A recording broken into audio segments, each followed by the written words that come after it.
आप सभी को अडमो जिडाणम।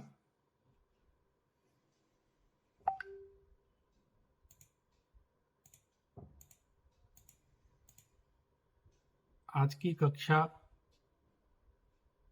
शुरू करें इसके लिए हम सबसे पहले कहेंगे कोई विद्यार्थी मंगलाचरण करे।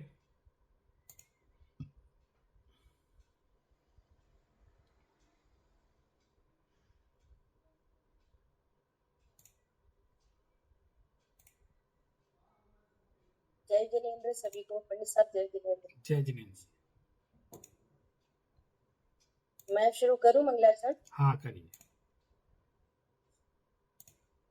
अनंत धर्मणस्तत्त्वं पश्यन्ति प्रत्यगात्मनः अनेकान्तमयी मूर्तिर्नित्यमेव प्रकाशिता धम्मो मङ्गलमुख्येटम् अहिंसा संयमोत्तमो देवादितं नमस्तं सन्ति जस्य धम्मे सयामणो।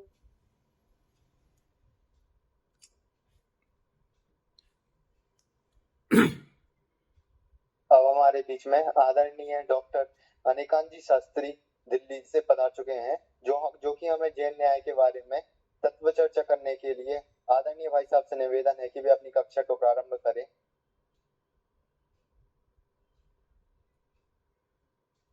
कल हम लोगों ने न्याय के बारे में एक सामान्य जो जिज्ञासाएं होती हैं लोगों को, उसकी हम लोगों ने चर्चा की थी।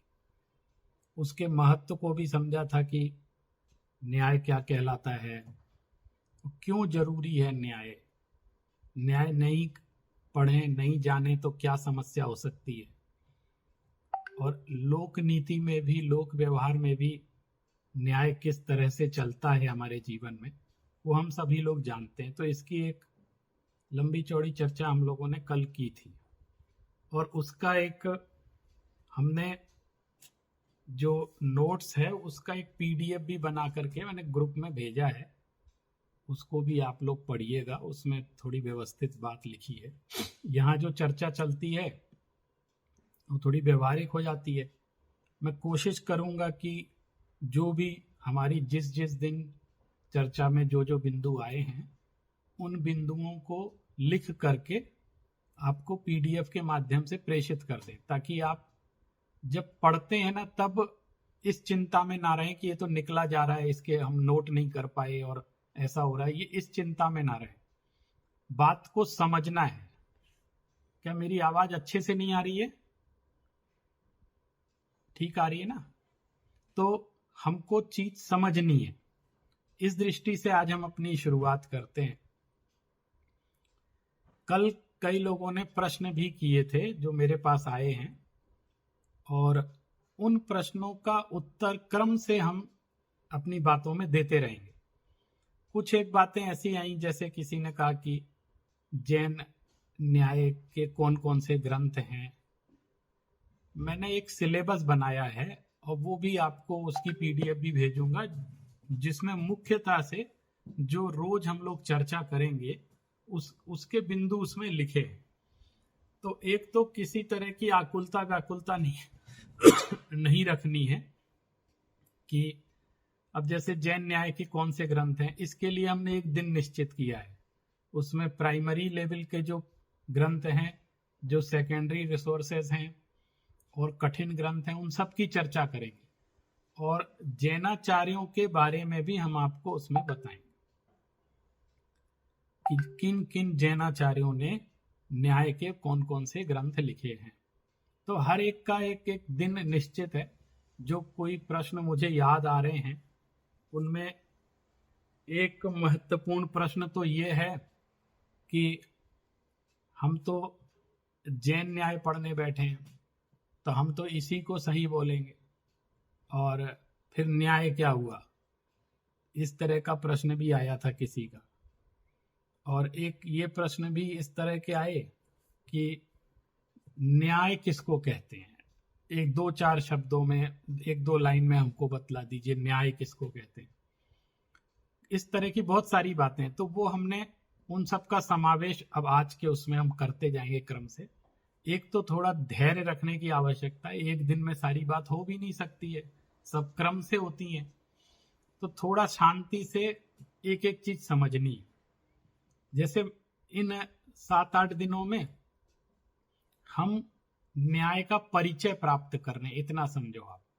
हम न्याय सीख नहीं रहे, सिर्फ हम एक इंट्रोडक्शन, ये क्लासेस इंट्रोडक्टरी क्लासेस, हम उसका परिचय प्राप्त कर रहे हैं कि न्याय किसको कहते हैं और न्याय शास्त्र कैसे पढ़ा जाता है, उसमें क्या क्या उसके टूल्स हैं, क्या क्या उसकी पद्धतियां हैं, इसकी शैली कैसी होती है, ताकि हम उससे परिचित हो सकें और कल को हम अगर न्याय के ग्रंथों का अध्ययन करें तो हमें दिक्कत ना हो और हमारी रुचि बढ़ जाए।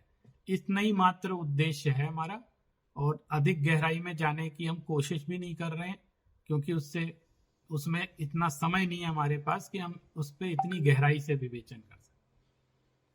तो आज हम क्रम से इस चीज की चर्चा करेंगे। आज का हमारा उद्देश्य ये है कि न्याय का उद्देश्य क्या है, भाई वो क्यों लिखा गया, उसकी जरूरत क्यों पड़ी बीच में। माने तीर्थंकर भगवान महावीर की वाणी थी और गणधर भगवंतों के माध्यम से, आचार्य परंपरा के माध्यम से चली आ रही थी, तो इसकी आवश्यकता क्यों पड़ गई और इसका उद्देश्य क्या है। जैसे एक बात ये कही जाती है कि 2nd सेंचुरी में आचार्य समंत भद्र स्वामी हुए और वो न्याय के प्रतिष्ठापक आचार्य माने जाते हैं, यानी उन्होंने न्याय शास्त्र की नींव रखी, न्याय शास्त्र को शुरू किया, वो प्रवर्तक हैं उसके। वो कौन से न्याय के? जैन न्याय के। एक प्रश्न ये भी किसी ने पूछा था कि जैन न्याय को क्या हम भारतीय न्याय में ले सकते हैं? बिल्कुल ले सकते हैं। एक तो भारतीय न्याय शास्त्र के 3 भेद हैं मुख्य रूप से, ये आप हमेशा ध्यान रखिएगा।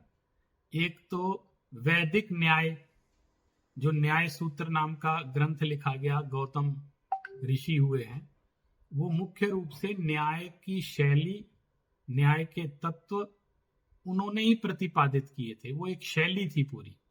तो एक न्याय दर्शन काम करता है, न्याय दर्शन है पूरा, जिसकी पढ़ाई विश्वविद्यालयों में होती है। फिर अब उस न्याय में भी हम 3 तरह के न्याय को देखते हैं दर्शन के क्षेत्र में। एक तो हो गया वैदिक न्याय, जो गौतम सूत्र हैं, जो न्याय सूत्र है, वो वैदिक परंपरा का समर्थन करता है और उनकी मान्यताओं को पुष्ट करता है, और उसकी अपनी अलग सोच है, उनकी अलग मान्यताएं हैं और बड़ा गहरा दर्शन है। उसने परमाणु की भी बहुत गहरी व्याख्या की है, न्याय दर्शन कहते हैं उसको।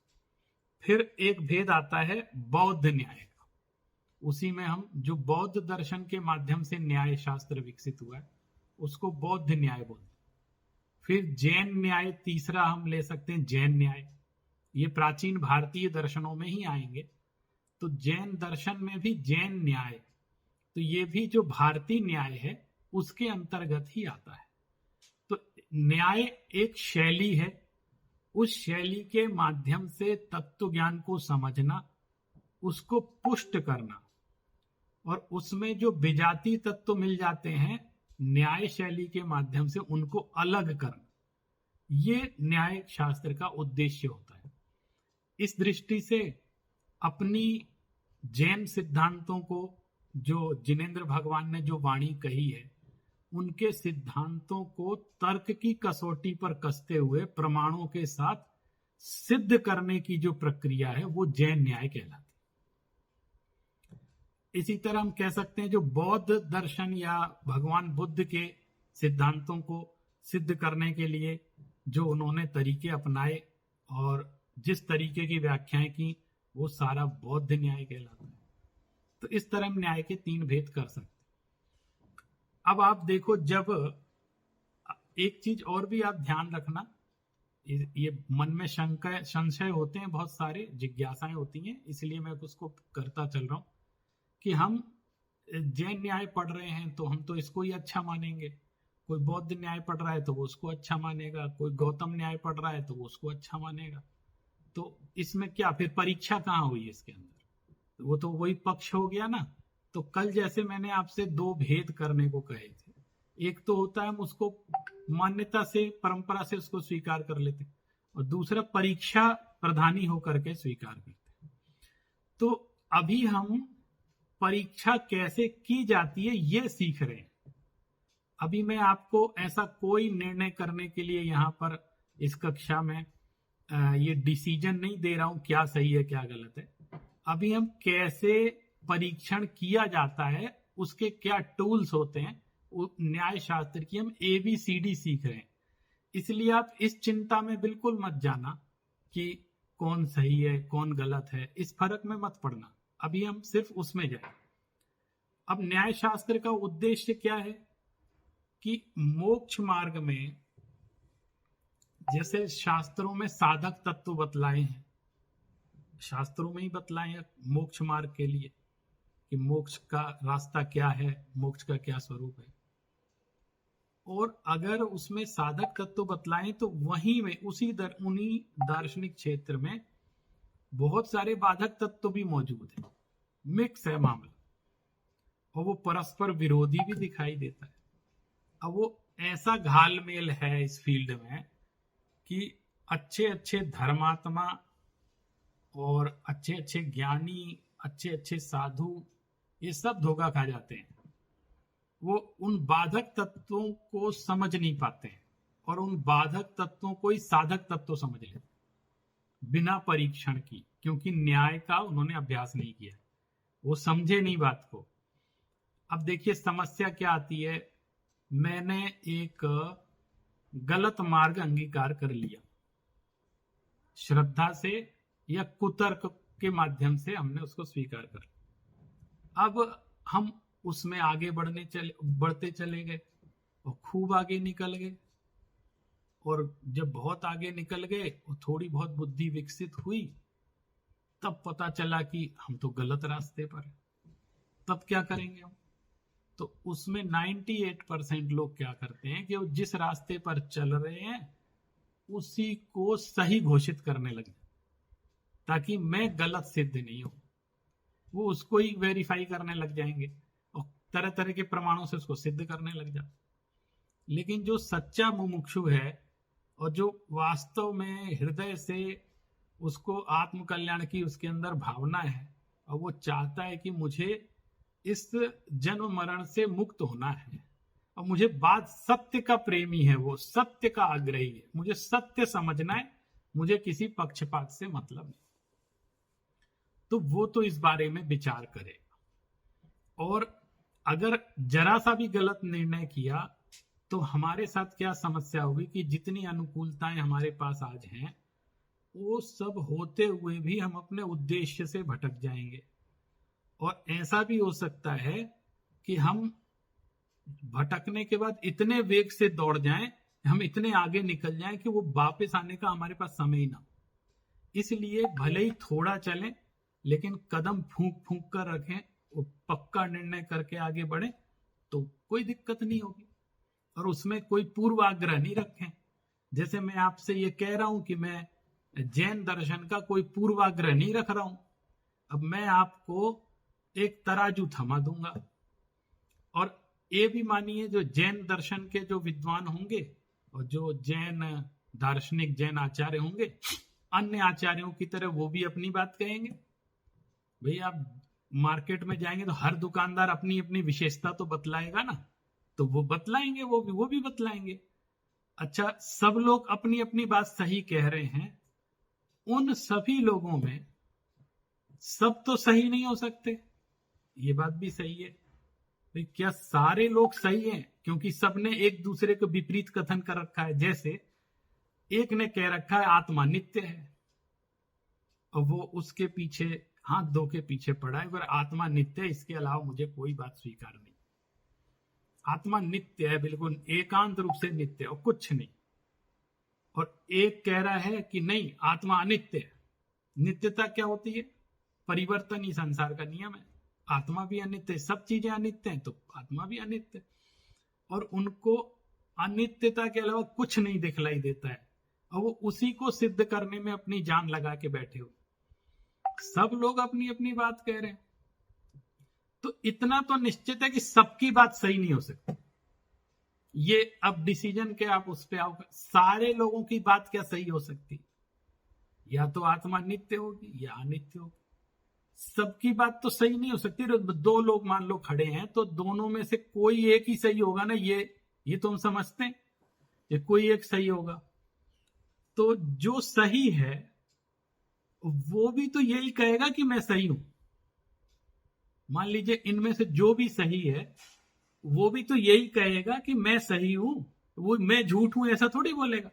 सच्चा आदमी भी तो यही कहेगा कि मैं सच्चा हूं, भले ही नकली लोग ये कह रहे हो कि मैं सच्चा हूं मैं सच्चा हूं, लेकिन जो वास्तव में सच्चा है वो भी तो यही वाक्य बोलेगा कि मैं सच्चा हूं, मैं झूठ नहीं बोलता हूं, मैं सच बोल रहा हूं। अब समस्या डिसीजन करने वाले के ऊपर है कि वो कौन इसमें वास्तव में सही बोल रहा है, कौन झूठ बोल रहा है। ये किसकी बात में दम है, किसकी बात में दम नहीं। तो परीक्षा किसको करनी है? ज्ञाता को करनी है। जो जानना चाहता है वो परीक्षा करता है, क्योंकि उसके सामने ऑप्शंस बहुत हैं। अब वो उन ऑप्शंस में उसको चेक करना। तो हम यहां पर उन चीजों को सीखने के लिए टूल्स क्या क्या होते हैं वो सीखने जा रहे हैं। हम यहां पर बिल्कुल भी डिसीजन देने वाले नहीं है कि कौन सही है कौन गलत। और ऐसा डिसीजन देकर काम करेंगे तो फिर न्याय शास्त्र का मतलब ही नहीं रहा। वो सारी बातें फिर वैसे ही हो जाएंगी जैसे श्रद्धा में होती हैं। और हम कहते हैं आप टूल्स ले लीजिए और हमारे भी तर्क सुन लीजिए, जैन दर्शन के भी तर्क सुन लीजिए, सबके तर्क सुनिए, फिर आप खुद बैठ करके निर्णय करिए शांति से। क्योंकि ये निर्णय जो होना है वो हमारे आत्मकल्याण में सहायक होगा, दूसरे के आत्मकल्याण में सहायक नहीं हो। ये निर्णय हमको करना है अपने लिए। तो जो आपका निर्णय होगा वो आपका होगा, खत्म काम। ये पूरी दुनिया का यही नियम है, इसलिए इन पे ज्यादा परेशान होने की जरूरत नहीं है। पहले बात को हम समझें और न्याय शास्त्र की ABCD सीख लें, उसके बाद हम बात करेंगे। तो अब ऐसी स्थिति में जो भी प्राय लोग जो ऐसे होते हैं वो उसी मार्ग को सच्चा सिद्ध करने लग जाते हैं जो जिस पे वो चल रहे हैं। अब उनकी मजबूरी भी हो जाती है, या फिर उनको समझ में ही नहीं आई बात, नहीं अब गलत भी है लेकिन वो गलत को ही सही माने बैठे। एक वाक्य है, आपने सुना होगा, खरा सो मेरा, और दूसरा है मेरा सो खरा। अब इस पे डिसीजन करना है। एक तो जो भाई मैं तो निकला हूं खोजने, खरा माने सबसे बढ़िया, सबसे, जैसे खासकर सोने के लिए कहते हैं खरा सोना, तो उसने कहा खरा सो मेरा, जो बात सही होगी वो मेरी है। और एक कह रहा है जो मेरी है वही सही है, जो मेरा सो खरा। तो जो सच्चा पुरुषार्थी है, सच्चा निर्णय करने वाला है, वो तो ये कहता है मुझे किसी से मतलब नहीं है, कोई पक्षपात नहीं है मेरे मन में, मुझे तो जो खरा सो मेरा, जो चीज सही है वो मैं अपना लूंगा। युक्ति मद वचनम यस्य तस्य कार्य परिग्रह, जो सही बात होगी उसको मैं स्वीकार कर लूंगा, मुझे किसी से पक्षपात नहीं। ये श्लोक याद आ गया तो आपको सुनाता हूं, बड़ा सरल श्लोक है, लिख के भी भेज दूंगा। ये आचार्य हरिभद्र ने एक श्लोक लिखा, बहुत बढ़िया, जैसे आपके मन में जो समस्याएं चल रही है ना उसको सुलझाने के लिए बहुत अच्छी चीज। उन्होंने लिखा, पक्षपातो न मे वीरे न द्वेषः कपिलादिषु, पक्षपातो न मे वीरे। हे भगवान, मेरा वीर प्रभु से कोई पक्षपात नहीं है। मैं न्याय करने बैठा हूं ना, तो मेरा वीर प्रभु से कोई पक्षपात नहीं है कि मैं जैनाचार्य हूं, कि मैं जैन हूं, मैं उनका भक्त हूं इसलिए मैं उनकी बात को मानूंगा। बोले मेरा कोई पक्षपात नहीं। और न द्वेषः कपिलादिषु, और मैं यदि अन्य मतों की आलोचना कर रहा हूं या अन्य सिद्धांतों का खंडन कर रहा हूं कि उनकी बात ठीक नहीं है, तो ये मैं किसी द्वेष के कारण नहीं कर रहा हूं। जैसे कपिल मुनि हुए हैं तो ये सांख्य के हुए, सांख्य दर्शन के। तो कपिलादिषु का अर्थ हुआ कपिल आदि जितने भी जो दार्शनिक हैं उनसे मेरा कोई द्वेष नहीं है, मेरा उनसे कोई बुराई नहीं है। तो क्या है, बोले युक्ति मत वचनम यस्य, जिसके वचन युक्ति युक्त होंगे, जो बिल्कुल सही ठहरेंगे, तस्य कार्य परिग्रह, उनको मैं अपना लूंगा। तो कितनी तटस्थ होकर के उन्होंने बात कही, मैंने युक्ति मत, जो युक्ति युक्त वचन होगा मैं तो तराजू से तौल लूंगा, ये मेरे पास तराजू है, और जिसका सही सही बैठेगा वो मैं अपना लूंगा। मुझे किसी से, किसी दुकानदार से बाजार में मुझे कोई द्वेष नहीं है, मुझे तो सही वस्तु चाहिए, जो सही चीज दे देगा उसका मैं परीक्षण करूंगा, जो देगा मैं ले लूंगा, खत्म का। मेरी किसी से रिश्तेदारी नहीं है, मैं गलत चीज क्यों लूं, मैं तो सही चीज लूंगा। तो जो मोक्ष मार्गी सच्चा होता है वो इस तरह का विचार करता है, और वो अपने भेद विज्ञान को विशुद्ध करने के लिए इस तरह के टूल्स को यूज करता है न्याय शास्त्र में जो बताए गए। तो ये जो न्याय शास्त्र है वो एक ऐसा तराजू है जो हमें सही और गलत का भेद विज्ञान कराने में मदद करता है, और इसलिए बहुत उपयोगी है। और ये उपयोगी होते हुए भी इसमें बहुत सावधानी के निर्णय, सावधानी भी रखनी पड़ती। जैसे हम तर्क से समझें, कुतर्क से ना समझें। माने न्याय एक साधन है, न्याय साध्य नहीं है। ये साधन साध्य तो आप समझते हैं, ये टूल्स हैं, ये मेन एम नहीं है हमारा, हम उसको साधन के रूप में अपनाते हैं।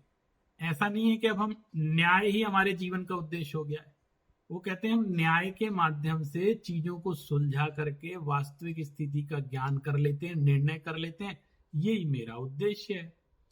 लेकिन कई बार क्या होता है, लोग इन साधनों में अटक जाते हैं, वो उन्हीं चीजों में उलझ जाते हैं, तो जो न्याय शास्त्र का उद्देश्य था वो भूल जाते हैं, उसको बस बोलते रहते हैं लेकिन उसकी तरफ आगे नहीं बढ़ते हैं। इसलिए न्याय शास्त्र पर लोग इस तरह की आपत्तियां करते हैं कि आप तो खंडन मंडन में ही लगे हैं, आप तो आपस में एक दूसरे से लड़ रहे हैं, झगड़ रहे हैं, इस तरह की बात करते हैं। लेकिन उनको उसका उद्देश्य नहीं पता है। उद्देश्य है तत्व ज्ञान की प्राप्ति करना, आत्मानुभूति प्राप्त करना। ये मुख्य उद्देश्य न्याय शास्त्र का सबने बतलाया है, सिर्फ जैनों ने नहीं। न्याय शास्त्र के प्रणेता गौतम ऋषि ने भी ये बात बतलाई है, बौद्धों के यहां भी ये बात कही गई। जैनों क्या उद्देश्य है? न्याय एक आयोजन है और उसका प्रयोजन है तत्व ज्ञान और आत्मानुभूति। ये दो उसके प्रयोजन, उनका निर्णय हो जाए बस।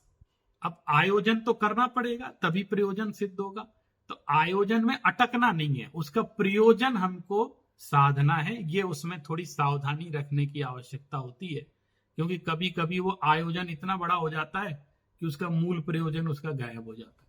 तो इसलिए न्याय शास्त्र को पढ़ते समय हमको बहुत सावधानी की भी आवश्यकता होती है। ये वीतराग कथा है, ये विजिगुषु कथा नहीं है, यानी ये वाद विवाद लड़ने की कथा नहीं है, बल्कि वीतरागता का निर्णय करने की कथा है। हम तो सही बात समझने बैठे हैं, जो भी समझा दे तर्क और युक्ति से सही होगा वो हम स्वीकार कर लेंगे। हम सुलझने बैठे हैं, हम उलझने नहीं बैठे हैं। हम राग द्वेष छोड़ने बैठे हैं, राग द्वेष करने नहीं बैठे हैं। ये हमारा उद्देश्य। आपको एक सूत्र सुनाता हूं जो न्याय शास्त्र के प्रणेताओं ने कहा है। दुख जन्म प्रवृत्ति दोष मिथ्या ज्ञाना न मुत्तरोत्तर पाए तदंतरा पायादप वर्ग। वो कहते हैं कि न्याय शास्त्र के अध्ययन से तत्व ज्ञान हो जाता है, आत्म तत्व की प्राप्ति हो जाती है और मोक्ष की प्राप्ति हो जाती है। तरह तरह से, माने ऐसा नहीं है कि जैनाचार्यों ने कहा है, ये अन्य आचार्यों ने भी इसी तरह की बात कही है। तो उद्देश्य सबके बराबर हैं, उद्देश्य में कोई अंतर नहीं। अब आज आप एक नोट भी कर लीजिए, बाद में मैं भेजूंगा भी, ये भी देख लीजिएगा। न्याय शब्द जो है उसके पर्यायवाची नाम होते हैं।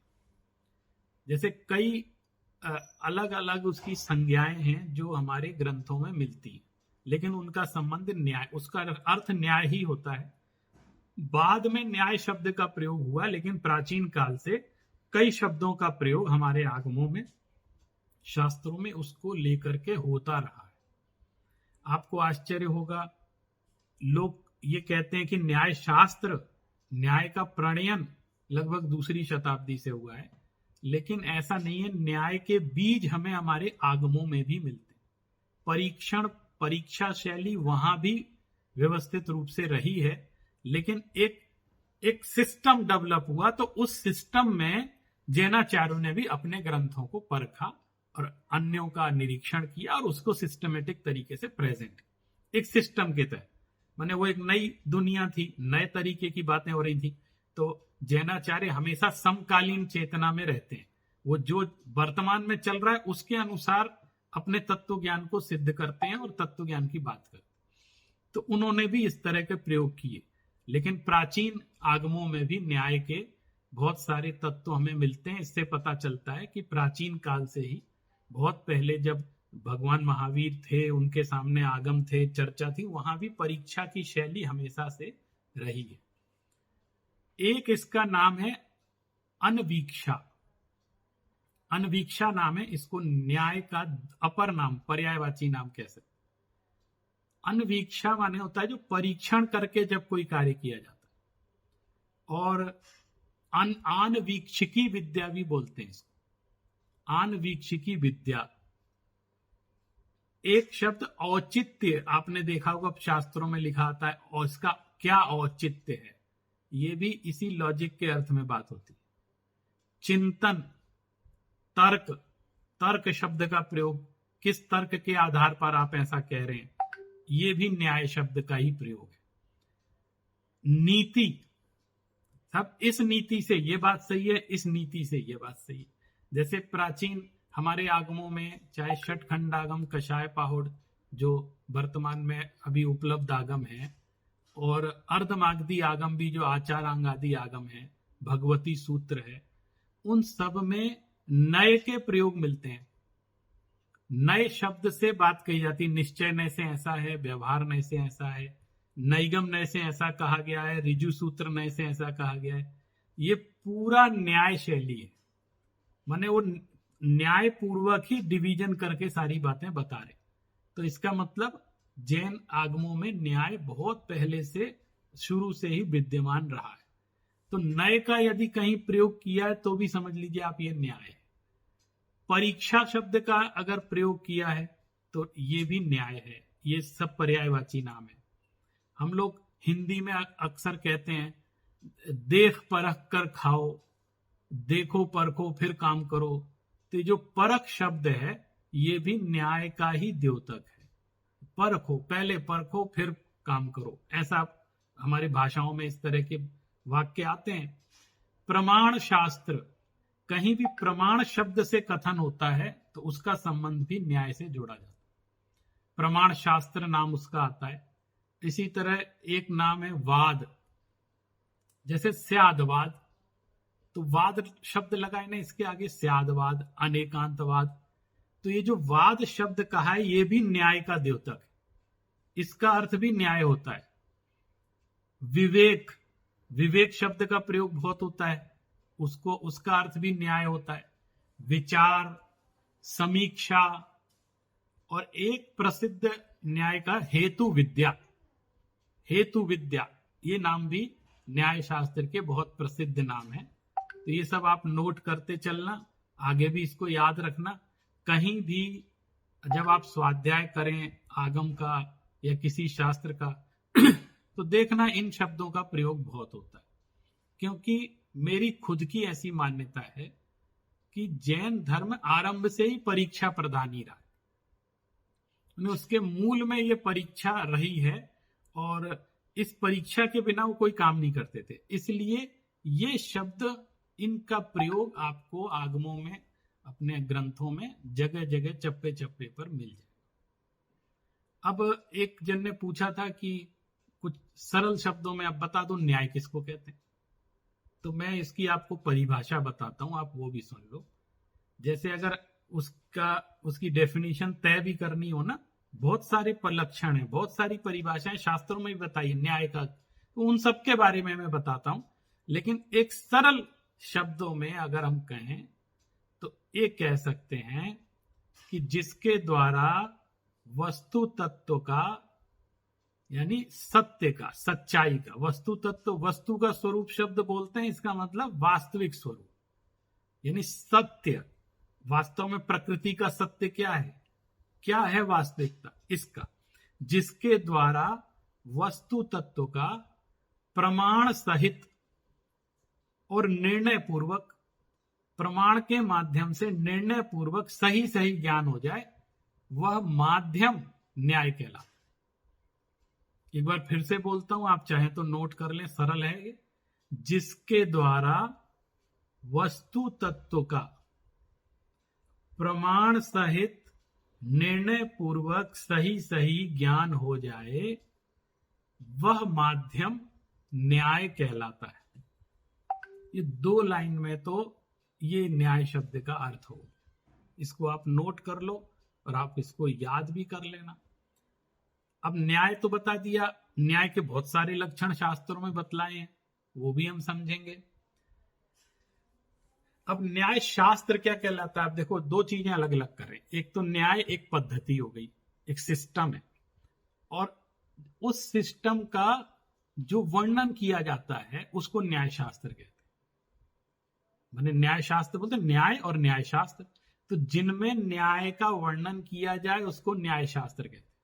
इसका भी एक तरीका है कि सत्य के यथार्थ ज्ञान के लिए जब हम सत्य को पता लगाते हैं तो उसके यथार्थ ज्ञान के लिए विचारों और शब्दों के द्वारा जो योजना की जाती है, माने जो एक पद्धति अपनाई जाती है, यानी जिस प्रकार का आयोजन किया जाता है और निरूपण किया जाता है, उसको हम न्याय शास्त्र कहते हैं। जब हमें सत्य का यथार्थ ज्ञान करना है, उसके लिए विचार और शब्द, इन दोनों का जो संयोजन किया जाता है जहां पर, उसको कहते हैं न्याय शास्त्र। तो ये 2 परिभाषाएं हमको याद रखनी है। एक तो न्याय किसको कहते हैं और न्याय शास्त्र क्या है। बहुत हमारे कई आचार्य हुए हैं, उन्होंने न्याय शब्द को लेकर के, न्याय शास्त्र को लेकर के बहुत बहुत बातें कही हैं। जैसे एक प्रसिद्ध सूत्र है न्याय के लिए, प्रमाणैरर्थ परीक्षणम न्यायः, यानी प्रमाण के द्वारा अर्थ परीक्षण करना। माने अर्थ माने वस्तु, उस वस्तु का सही सही परीक्षण करना, ये न्याय है। ये तो बहुत सरल परिभाषा हो गई कि प्रमाण के द्वारा जो वस्तु तत्व का सही सही निर्णय किया जाता है वही न्याय कहलाता है। तो न्याय का लक्षण भी निश्चित हो गया। और भी बहुत सारे लक्षण हैं, मैं सारे लक्षण यहां नहीं बताना चाहता हूं, आप लोग उलझ जाएंगे। जो बिल्कुल सबसे सरल लक्षण है उसकी चर्चा मैं यहां पर कर रहा हूं। और ये जो मैंने आपसे लक्षण कहा, ये सभी माने नैयायिक लोग मानते हैं इस चीज को कि प्रमाण के द्वारा जो अर्थ परीक्षण किया जाए वो न्याय कहलाता है। जैनाचार्यों ने अपने जैन ग्रंथों में, जैन दर्शन के जो ग्रंथ हैं उसमें भी न्याय के लक्षण लिखे हैं। वो क्या है? जैसे श्रुत ज्ञान को न्याय कह देते, श्रुत ज्ञान न्याय है। ऐसा कहा, न्यायाद नपेतम न्यायम श्रुत ज्ञानम, जो न्याय से युक्त है इसलिए श्रुत ज्ञान न्याय है। क्योंकि श्रुत ज्ञान है वो न्याय पूर्वक ही होता है, इसलिए श्रुत ज्ञान को भी न्याय कह दिया जाता है।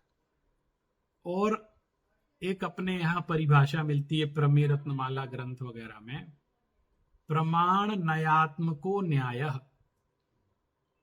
यानी जहां न्याय कैसा होता है, जो प्रमाण और नय इन दोनों रूप जो कहलाता है, इन 2 से जो होता है वो न्याय कहलाता है।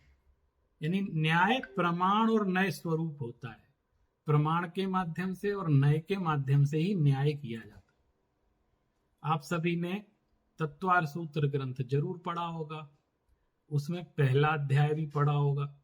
तो एक सूत्र आपको याद होगा, प्रमाण नयैरधिगमः, याद ही होगा लगभग सबको। प्रमाण और नय से तत्व का अधिगम होता है, यही न्याय है। जब क्यों कहा ऐसा, इसकी क्या जरूरत थी आचार्य उमा स्वामी को लिखने की? जब उन्होंने कह दिया था तत्वार्थ श्रद्धानम सम्यक दर्शनम, तत्वों का और उसके अर्थ का जो सच्चा श्रद्धान होता है वो सम्यक दर्शन कहलाता है। तो फिर उनको ये भी कहना पड़ा कि बस श्रद्धान तो क्या, अधिगम कैसे होगा तत्व का?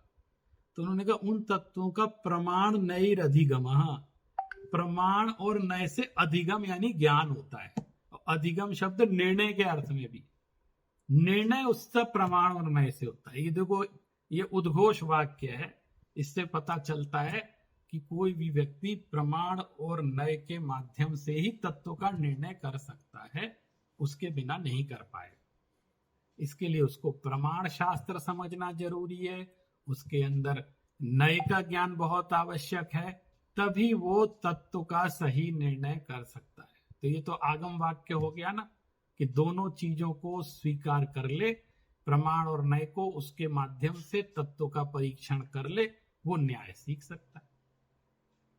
एक लक्षण और बताता हूं, फिर आगे बढ़ता हूं, ताकि आपको थोड़ा और उसका हेल्दी नॉलेज हो जाए। युक्त्यार्थ परीक्षणम न्याय। अब देखो, यहां युक्ति शब्द का भी प्रयोग किया, मैंने युक्ति के द्वारा पदार्थ का परीक्षण करना। पहले हमने परीक्षण शब्द से पढ़ा था ना, अर्थ का परीक्षण करना। युक्ति से करो, प्रमाण से करो, नय से करो, ये सब युक्ति है। प्रमाण भी युक्ति है, नय भी युक्ति है। माने युक्ति पूर्वक कार्य करना, युक्ति पूर्वक पदार्थ का निर्णय कर लेना, ये न्याय कहलाता है। सही गलत का निर्णय करना, उसका परीक्षण करना, इसको हम लोग न्याय कहते हैं। तो अब मुझे लगता है जो वो प्रश्न उठ रहा था बार बार मन में कि न्याय किसको कहते हैं, इसका परिभाषा क्या है, बहुत कुछ स्पष्ट आपको हो गई होगी। और बाकी मैं जो मेरे पास ये परिभाषाएं मैंने इकट्ठी की हैं, वो मैं आपको ग्रुप में भेज दूंगा उसका PDF, तो वहां से भी आप और उसको अच्छे से लिख लेना। आप अपने नोट्स भी अगर साथ में बनाते चलें तो बहुत फायदा रहेगा आपको आगे भी, और परीक्षा भी इसकी संभवता होगी तो वो आप याद भी करते चलो, तो वो बहुत अच्छा रहेगा। जब प्रश्न आएंगे तो आप इसके माध्यम से उसका उत्तर दे सकते हैं। तो इस प्रकार बहुत सारी बातें न्याय शास्त्र को लेकर के हमने यहाँ सुनी, समझी। उसका एक लक्षण भी होता है, वो भी हमने समझा। और अलग अलग शास्त्रों में अलग अलग लक्षण इसलिए बताते हैं, कहीं संक्षेप में बता देते हैं, कहीं विस्तार से उसका खुलासा करके बताते हैं, इसलिए अलग अलग लक्षण भी हमको हर सिद्धांत के मिलते हैं। एक किसी ने ये भी पूछा था, जो प्रारंभिक न्याय शास्त्र के ग्रंथ कौन से हैं, तो एक हम परीक्षा मुख सूत्र, ये आचार्य माणिक्य नंदी का ग्रंथ है, और ये बिल्कुल सूत्र शैली में, जैसे तत्वार सूत्र लिखा गया जैन दर्शन का ग्रंथ, वैसे ही जैन न्याय का ग्रंथ परीक्षा मुख सूत्र लिखा गया। उसकी बहुत बाद में टीकाएं भी हुई, तो उसको हम प्रारंभिक ग्रंथ कह सकते हैं।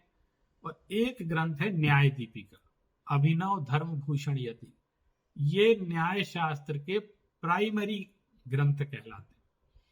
उस पे मंगलाचरण में भी लिखा है, बाल बोधाय हमने एक ग्रंथ लिखा है, बालकों को समझाने के लिए एक ग्रंथ लिखा है। तो आज हम सभी बच्चे हैं न्याय शास्त्र के लिए, तो उन ग्रंथ को पढ़ेंगे तो हम समझ सकते हैं। यद्यपि वो ग्रंथ भी आजकल कई लोगों को कठिन लगने लगे हैं, तो और सरल ग्रंथों का भी प्रणयन किए जाने की आवश्यकता आज है। अब जैसे मैंने आपको बताया कि न्याय शास्त्र का जो प्रयोजन है वो है पदार्थों का तत्व ज्ञान होना और मोक्ष की प्राप्ति। और इस मामले में किसी को कोई भी मतभेद नहीं है, सब लोग इस बात को स्वीकार करते हैं। तो हमको इस उद्देश्य को लेकर के अपनी बात को समझना है। प्रमाण नय अधिगम की चर्चा हमने आपसे कर दी कि प्रमाण और नय के माध्यम से ही तत्वों का अधिगम होता है। जब तत्व का अधिगम होगा, उसकी सही समझ विकसित होगी और उस पर सच्चा श्रद्धान होगा, तभी मोक्ष मार्ग में हम आगे बढ़ पाएंगे। क्योंकि तत्वों को समझने का और कोई उपाय नहीं है, प्रमाण और नय ही एकमात्र उपाय है, इसलिए इसको जानना बहुत जरूरी है। अब एक चर्चा और करते हैं आपसे। जैसे हमने न्याय पढ़ा है ना, तो अब एक कोई प्रश्न पूछ सकता है कि न्याय है, जैसे अदालत में न्याय होता है तो वहां अन्याय भी होता है। लोग कहते हैं मेरे साथ अन्याय हो गया। भाई, जहां न्याय होगा उसका विपरीत भी होगा, अन्याय भी होगा, हर चीज का विरोधी पक्ष मौजूद रहता है। तो अगर हम अध्यात्म शास्त्र में, जिसको हम न्याय, जैन न्याय पढ़ रहे हैं तो उसमें अन्याय क्या है, एक मन में एक प्रश्न इस तरह का आ सकता है कि अन्याय क्या है। तो अन्याय किसको कहते हैं, आज इस बात को समझ लीजिए। हम लोग अनादिकाल से अपनी आत्मा के प्रति अन्याय करते चले आ रहे। क्यों? क्योंकि आत्म स्वरूप को ना जानना, उस पर ध्यान नहीं देना, उसकी उपेक्षा करना, ये सबसे महान अन्याय है। हमने किसी और के साथ अन्याय नहीं किया है, अपने साथ अन्याय किया। हमको ये अन्याय अनादिकालीन हमारा है और हम हमेशा से करते चले आ रहे हैं, लेकिन अब ये हमारा काल पका है और हमारे अंदर इतना क्षोभशम है, ये सब अनुकूलताएं हैं, तो हम इस अन्याय को दूर करके अपना न्याय पुनः प्रारंभ कर सकते हैं। कई लोग चैट बॉक्स में लिख रहे हैं कि अलग अलग ग्रंथों के नाम, तो मैं उनसे निवेदन करना चाहता हूं कि हम लास्ट में सारे ग्रंथों की चर्चा करेंगे। ये अभी हमने सिर्फ इनिशियल लेवल के 2 ग्रंथ बताए हैं, जो एकदम नए लोग हैं उनको पढ़ने के लिए। बाकी तो ग्रंथ हैं ही, उनकी चर्चा हम लोग आगे भी जाके करेंगे।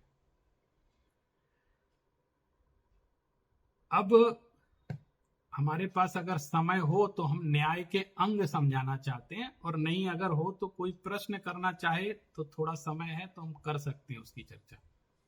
अभी 5 मिनट है हमारे पास, तो हम उसकी चर्चा कर सकते हैं। किसी को कोई जिज्ञासा हो तो अभी पूछ सकते हैं, नहीं तो मैं अगले बिंदु को प्रारंभ करूं।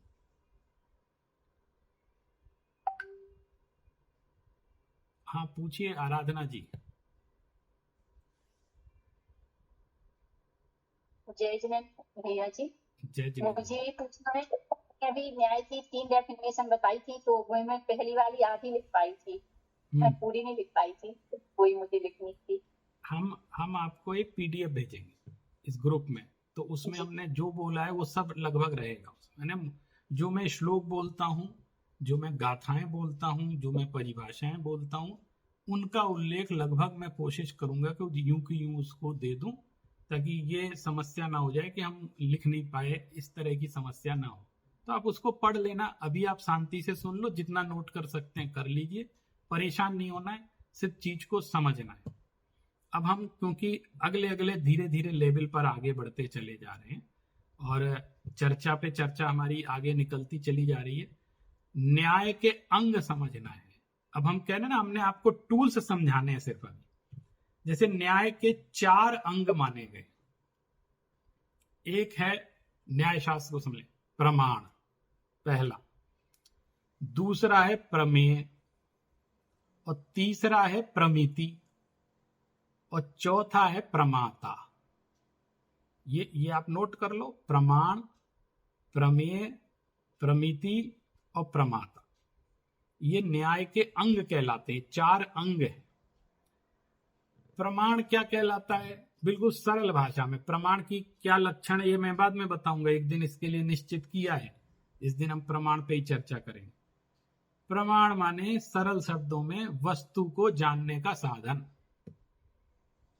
प्रमाण से ही तो निर्णय कर रहे हैं हम पदार्थों का, तो उसको जानने का साधन प्रमाण कहलाता है। पदार्थ को जानने का साधन, मीडियम, इसको हम कहते हैं प्रमाण। और दूसरा है प्रमेय। ये प्रमेय क्या चीज है? आपने यदि द्रव्यों के सामान्य गुण पढ़े हों तो उसमें एक गुण प्रमेयत्व गुण भी आता है। अस्तित्व, वस्तुत्व, द्रव्यत्व, प्रमेयत्व, ऐसे गुण आता है ना, एक प्रमेयत्व। उसका अर्थ है जिस गुण के कारण वस्तु किसी न किसी ज्ञान का विषय बनती है, वो प्रमेयत्व गुण कहलाता है। तो प्रत्येक वस्तु में प्रमेयत्व गुण होता है।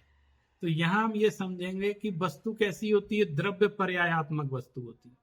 तो जिस वस्तु को जाना जाता है वो प्रमेय कहलाता है, और जिसके माध्यम से जाना जाता है वो प्रमाण कहलाता है।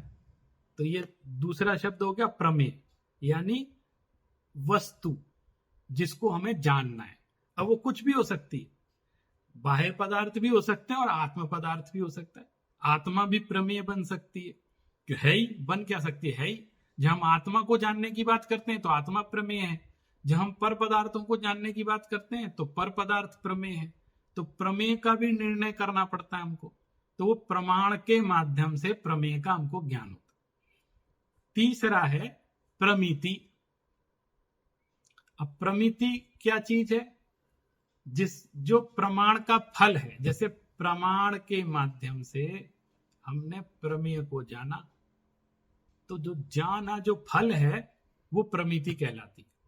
माने प्रमाण के द्वारा प्रमेय को जानने से जो परिणाम प्राप्त होता है, जो उसका फल प्राप्त होता है, उसका नाम प्रमिति है। और चौथा है प्रमाता। अब ये सब कर कौन रहा है? ये कर रहा है जो जानने वाला है, यानी आत्मा। आत्मा और पदार्थ, अन्य पदार्थ तो जानने का गुण है नहीं उनके अंदर, तो ये सब निर्णय कर कौन रहा है? आत्मा। तो प्रमाण के द्वारा प्रमेय को जानने वाला वो कहलाता है प्रमाता। ये हमने प्रमाण की अपेक्षा से 4 भेद बता दिए। अगर मैं ज्ञान की अपेक्षा से बोलूंगा ना तो और आपको क्लियर हो।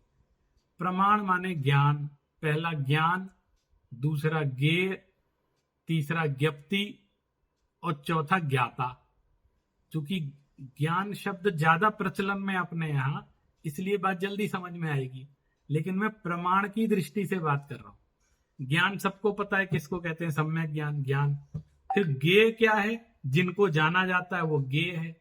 और ज्ञप्ति क्या है? जो जानने के अनंतर जो परिणाम प्राप्त होता है वो ज्ञप्ति एक क्रिया है, वो ज्ञप्ति माने उसका निष्कर्ष। और ज्ञाता कौन है? जो जानता है। तो जैसे ये 4 ज्ञान में हमने लगाए ना, यहां प्रमाण में लगाते हैं तो उसका नाम ऐसे पड़ जाता है। ज्ञान को बोल देते हैं प्रमाण, अज्ञेय को बोल देते हैं प्रमेय, और ज्ञप्ति को बोल देते हैं प्रमिति, और ज्ञाता को बोल देते हैं प्रमाता। तो इस प्रकार ये न्याय के 4 अंग हैं। इनके माध्यम से हम आगे की चर्चा को और प्रारंभ करेंगे। कल हम लोग उद्देश्य, लक्षण, निर्देश, परीक्षा, इनका क्या स्वरूप है, इनको क्यों कैसे प्रयोग किया जाता है, इनके बारे में हम लोग कल, अब चूंकि समय हो गया तो हम कल इसको विस्तार से समझें। तो आज की चर्चा को यहीं विराम देते हैं। आप सभी ने बहुत धैर्य पूर्वक, उत्साह पूर्वक सुना, इसके लिए आपको बहुत बहुत धन्यवाद। और मुझे बहुत खुशी है, मैंने जब प्रश्न देखे तो मुझे लगा कि हलचल तो मची है, कुछ लोग समझना चाह रहे हैं, चीज मन में क्यूरियोसिटी जाग रही है। तो न्याय के प्रति ये उत्साह जो आप दिखला रहे हैं, ये वास्तव में बहुत अभिनंदनीय है। इस उत्साह को आप बनाए रखें, यही आपसे आशा है। जय जिनेंद्र, धन्यवाद।